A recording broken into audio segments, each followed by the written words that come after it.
Bora falar de uma nova ação que eu coloquei na minha planilha pessoal, a Prio, que agora eu estou monitorando e você pode me perguntar, Calixto, mas a Prio não paga dividendos, por que você colocou ela na sua planilha? Vou explicar isso e muitas coisas, porque aparentemente a Prio pode pagar bons dividendos para 2026 e tem feito altas recompras.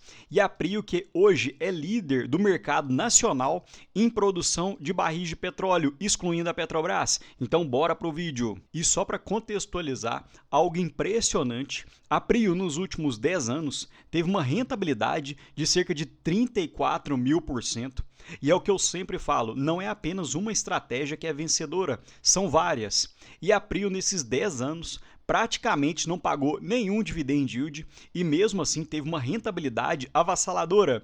Isso acontece principalmente em pequenas empresas, quando elas estão crescendo, se elas pegarem uma pequena fatia de mercado, normalmente o lucro e a receita já conseguem crescer de uma forma bem acelerada.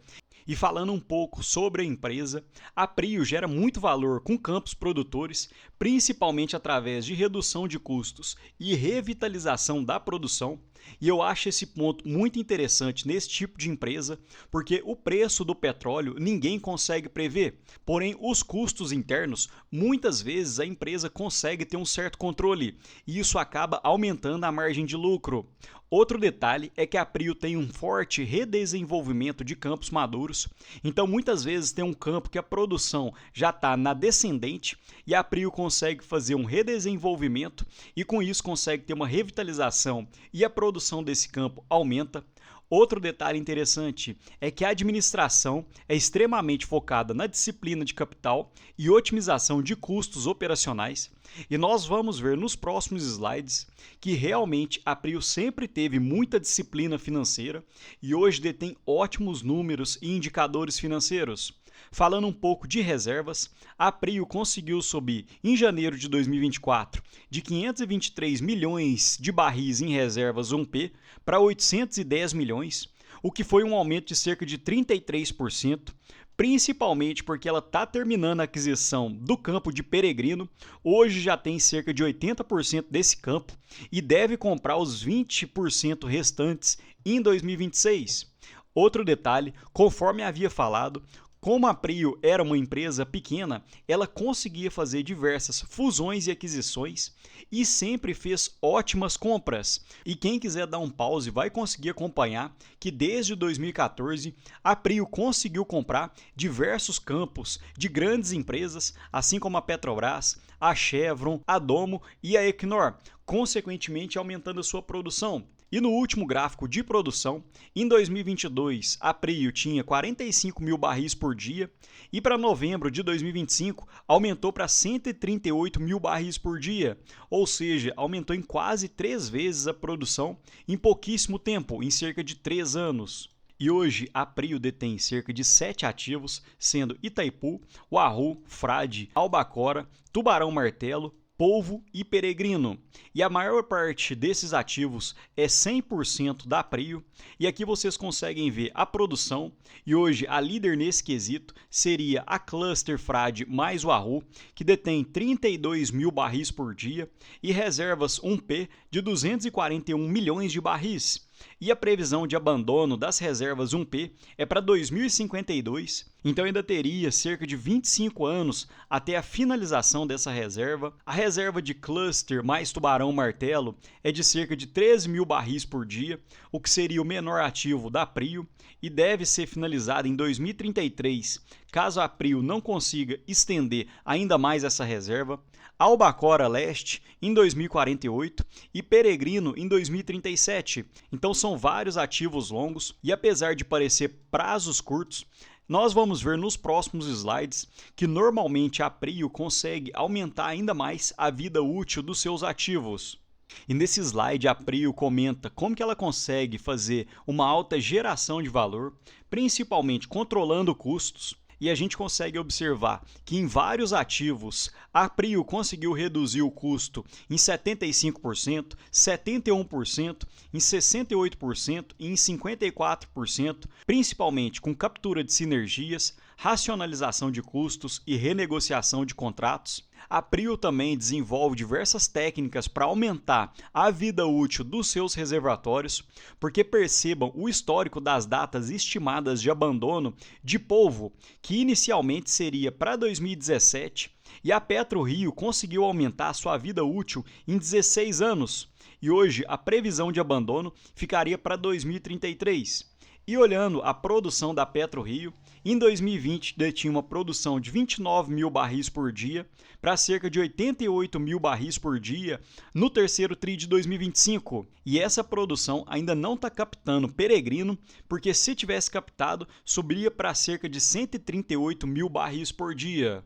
E eu quis fazer essa tabela apenas para a gente ver um pouco da projeção da produtividade de 3 empresas que eu acompanho, Petrobras, PetroRecôncavo e PetroRio. Então, no gráfico eu coloquei o valor de mercado de cada empresa, a produção em cada empresa e no final eu coloquei o valor de mercado dividido pela produção para a gente ter uma ideia de quanto que o investidor está disposto a pagar pela produção daquela empresa. Então hoje a gente percebe que o valor de mercado dividido por produção da Petrobras ficaria na casa de 200 milhões, da PetroRecôncavo de 123 milhões e da PetroRio de 323 milhões. Isso nos indica que, entre aspas, a mais barata nesse quesito seria a PetroRecôncavo, que detém uma alta produção e, entre aspas, um baixo valor de mercado, e a mais cara nesse quesito seria a PetroRio. E isso acontece justamente porque os investidores acreditam que a produção da PetroRio vai crescer de uma forma mais acelerada do que a PetroRecôncavo.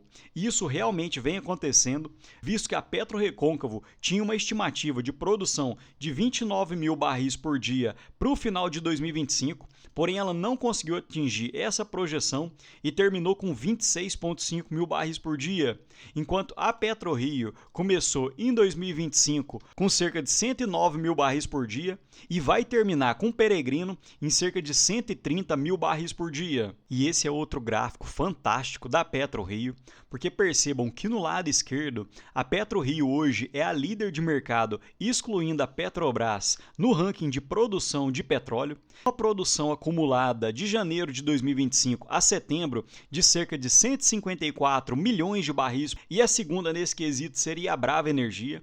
E percebam o distanciamento que há entre a segunda colocada para a primeira, e esse é um ponto muito interessante, visto que quanto maior fatia de mercado, melhor você consegue negociar os seus contratos, seus custos ficam mais controlados, você consegue ter maiores volumes de compra, consequentemente diminuindo custos. E o meu inglês com certeza vai sair muito ruim, mas olhem no gráfico de Reserve Replacement Ratio, que seria o índice de reposição de reservas. Então percebam que, por exemplo, se esse índice ficasse em torno de 100%, isso significa que em um ano a empresa extraiu exatamente a quantidade que ela produziu. Então, quanto maior nesse quesito, melhor, visto que se você está conseguindo aumentar suas reservas, você está conseguindo aumentar a vida útil dos seus campos, ou fazendo novas aquisições que têm agregado reservas dentro da sua média. Então perceba que a Prio é extremamente agressiva nesse sentido.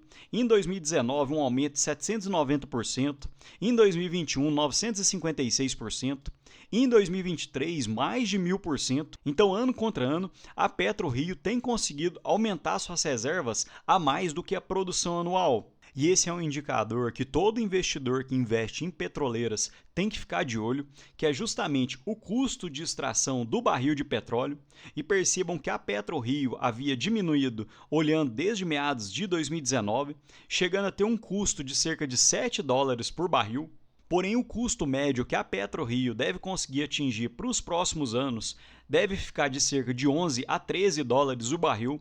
E esse aumento no terceiro TRI de 2025 foi impactado principalmente por causa da aquisição de 40% do campo de Peregrino e por causa das paradas programadas do ativo em julho e também pela interdição que houve em agosto. Porém, essa interdição já se resolveu e hoje o campo consegue operar 100%.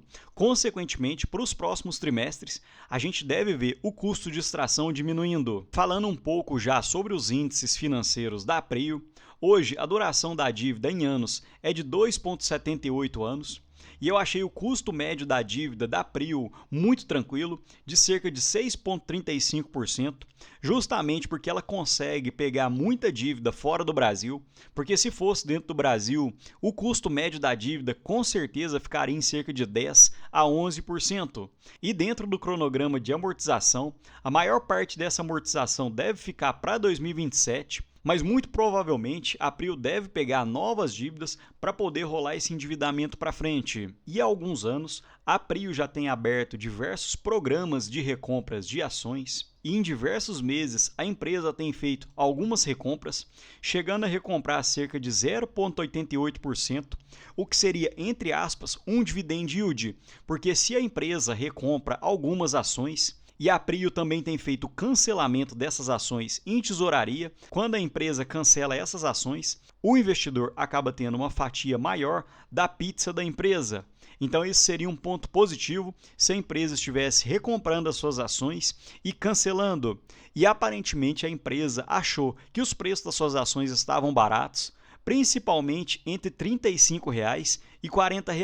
E esse foi um movimento assertivo, visto que hoje a Prio encontra-se na faixa dos R$ 50.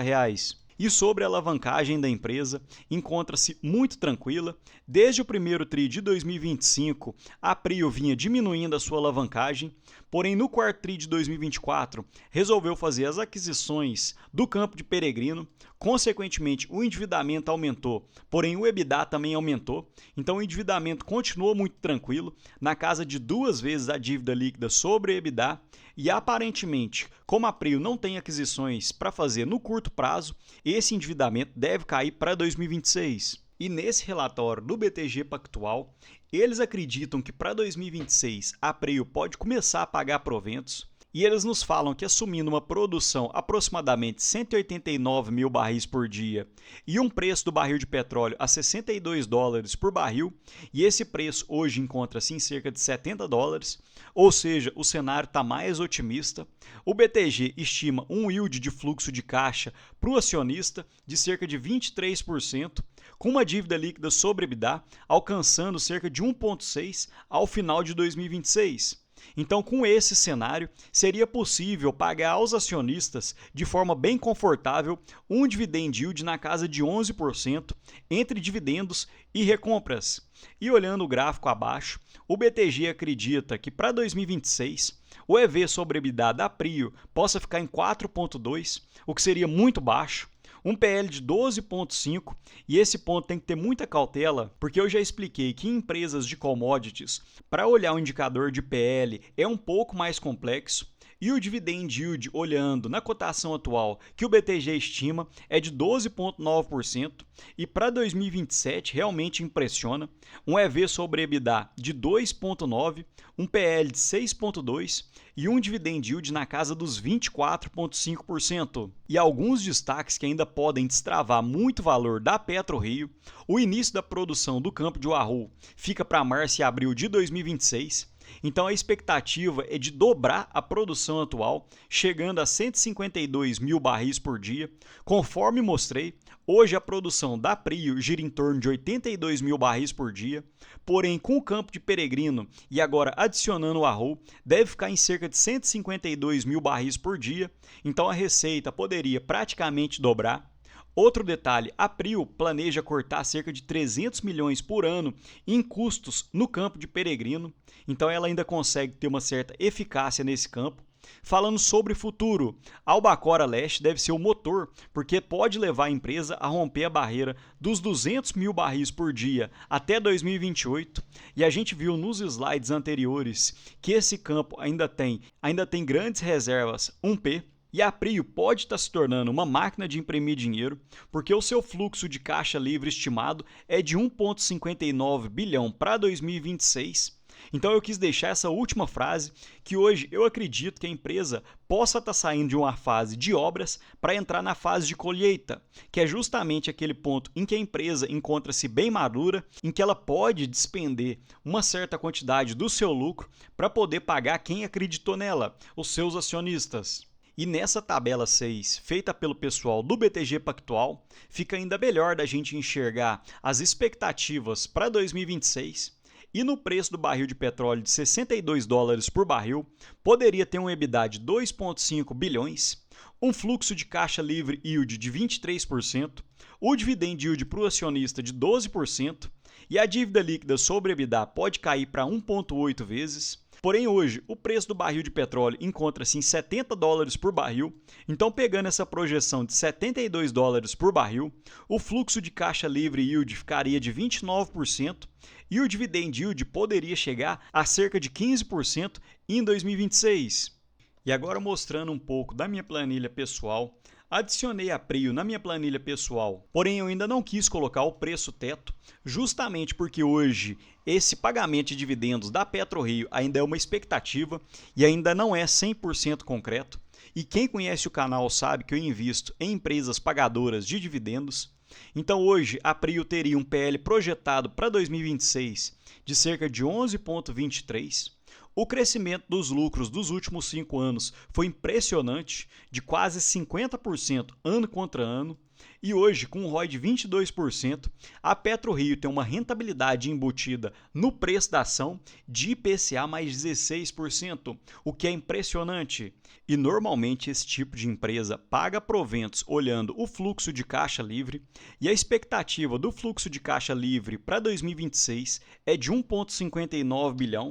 Então, fazendo uma conta básica de 1,59 bi vezes um câmbio de 5,30, a PetroRio poderia ter um fluxo de caixa livre de 8,4 bilhões e dentro desse fluxo de caixa de 8,4 bi, se a PetroRio pagasse um payout de cerca de 50%, já teria um dividend yield na casa de 9%.